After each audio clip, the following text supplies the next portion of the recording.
اعوذ باللہ من الشیطان الرجیم بسم اللہ الرحمن الرحیم۔ امید ہے کہ آپ سب لوگ خیریت سے ہوں گے، خوش ہوں گے اور اپنے اہل و عیال کے ساتھ پرسکون وقت گزار رہے ہوں گے۔ اللہ تعالیٰ آپ کو ہنستا کھیلتا مسکراتا رکھے، غموں سے دور رکھے، اچھی عادات اپنانے کی توفیق عطا فرمائے۔ آپ میرے لیے دعا کیا کریں، میں آپ کے لیے دعا گو ہوں۔ یہ دعاؤں کا تبادلہ کرتے رہنا چاہیے۔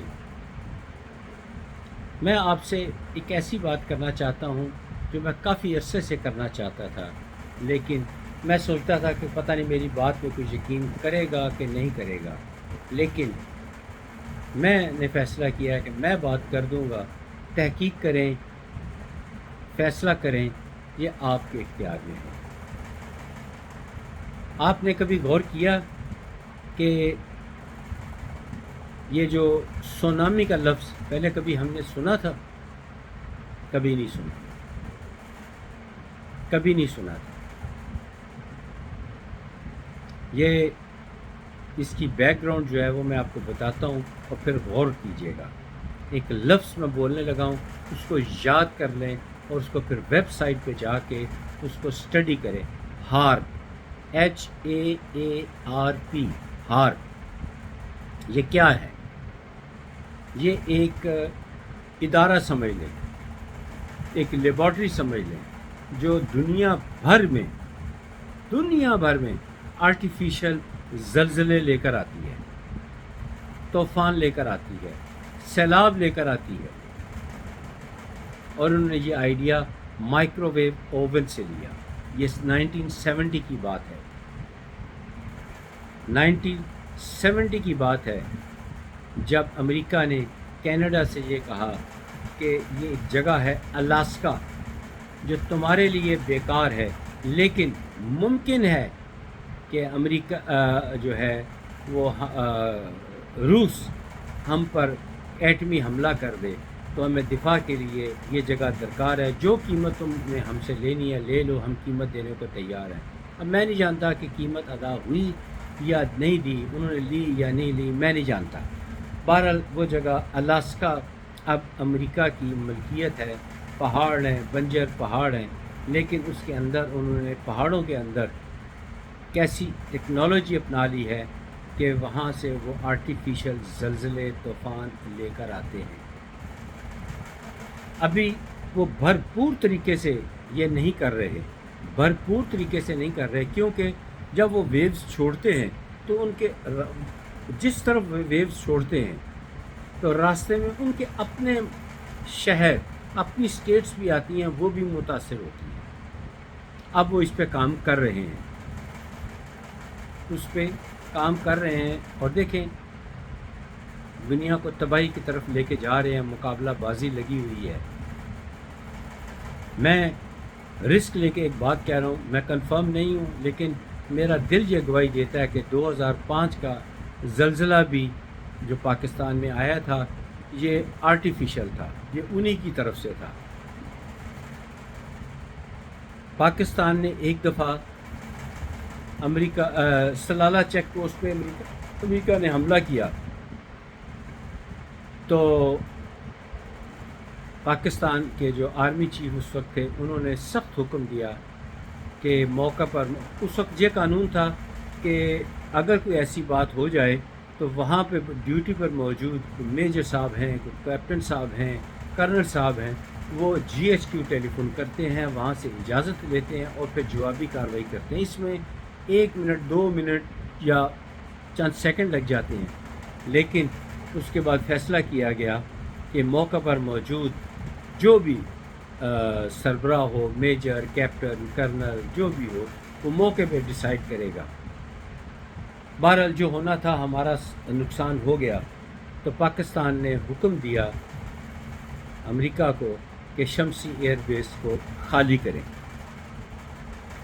سخت آرڈر تھا، ہماری جگہ تھی، خالی کروانا ہمارا حق تھا، اور وہ پاکستان نے اپنا حق استعمال کیا اور وہ جگہ انہوں نے خالی کر دی۔ لیکن انہوں نے ایک کام کیا، آپ کو شاید یاد ہو شاید یاد ہو کہ انہوں نے کوئٹہ کے پاس گوادر جہاں ہے وہاں پر انہوں نے ایک چٹان کو سطح سمندر سے نیچے سے اوپر کی طرف نکال کے پیغام دیا کہ ہم چاہیں تو بہت کچھ کر سکتے ہیں اپنے اس ہارپ کے ذریعے. وہ زلزلے لاتے ہیں، طوفان آرٹیفیشل لے کر آتے ہیں، بارشیں کرواتے ہیں اور گلیشیئرز کو بھی پگھلاتے ہیں. یہ باتیں کبھی آپ کو کسی نے نہیں بتائی ہوگی. میں 2002 سے اس کو پڑھ رہا ہوں.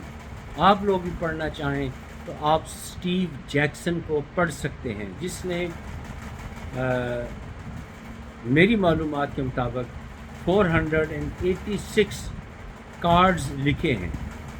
کچھ 494 کہتے ہیں، کچھ 500 کہتے ہیں، لیکن میرا جو کنفرم ہے وہ 486 کارڈز ہیں.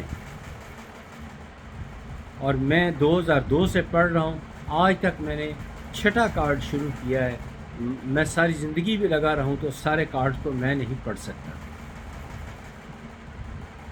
اور اس شخص نے وہ کچھ لکھا ہے جس پہ ہماری عقل حیران ہو جاتی ہے. جیسے کہ اس نے یہ گیم 1995 میں مارکیٹ میں فلوٹ کی.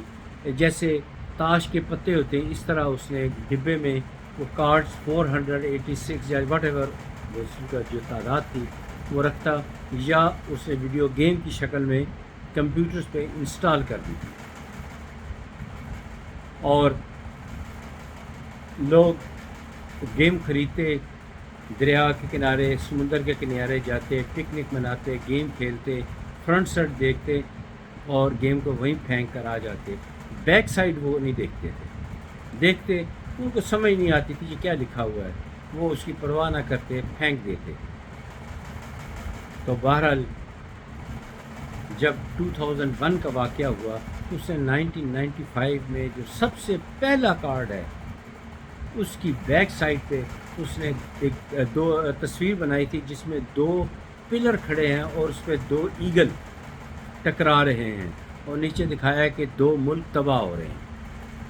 تب لوگوں کو سمجھ آئی کہ یہ بندے کی کہنا کچھ میں نہیں رکھتا ہے. وہی ہوا تھا. 9/11 کا واقعہ ہوا اور پھر 9/11 کے واقعے کے بعد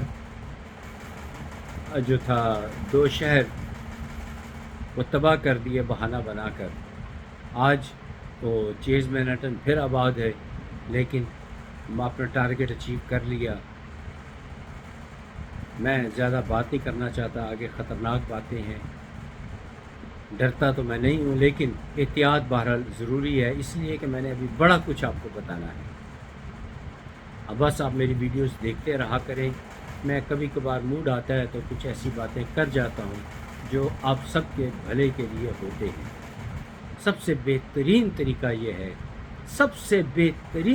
یہ ہے کہ سورہ کہف کی پہلی 10 آیات کو یاد کر لیں اور آیت الکرسی کو بکثرت پڑھتے رہیں. جو یہ عمل کریں گے وہ فتنہ دجال سے محفوظ رہیں گے. اتنی بڑی بات ہے. دجال نے بڑے سبز باغ ہمیں دکھانے ہیں. اس نے تیر فضا میں چھوڑنا ہے اور اوپر سے وہ خون آنا ہے تو اس نے کہنا کیا نعوذ باللہ تمہارا خدا ہے کہ تیر مارا ہے تو اس نے تمہاری مدد نہیں کی اور تمہیں خون بھیجا ہے، تمہارا خون کرنے کا حکم دیا ہے. لیکن جو صاحب ایمان ہوں گے وہ اس کی باتوں میں نہیں آئیں گے. وہ کون لوگ ہوں گے؟ جو 5 وقت کے نمازی ہوں گے اور خاص طور پر جو سورہ کہف کی پہلی 10 آیات کو یاد کر لیں اور آیت الکرسی بکثرت پڑھتے رہیں گے، وہ اس کے فتنہ دجال سے محفوظ رہیں گے اور شہادت کی موت میں نصیب ہوگی انشاءاللہ تعالی. اللہ تعالیٰ سے دعا ہے کہ ہمیں برے لوگوں سے بچائے، بری صحبت سے بچائے، اچھے لوگوں میں رہنا نصیب فرمائے. ہم ہنستے کھیلتے مسکراتے رہیں اور ایمان کے ساتھ رہیں. جب تک رہیں ایمان کے ساتھ رہیں. میں ایک دکھ بھری بات کرنا چاہتا ہوں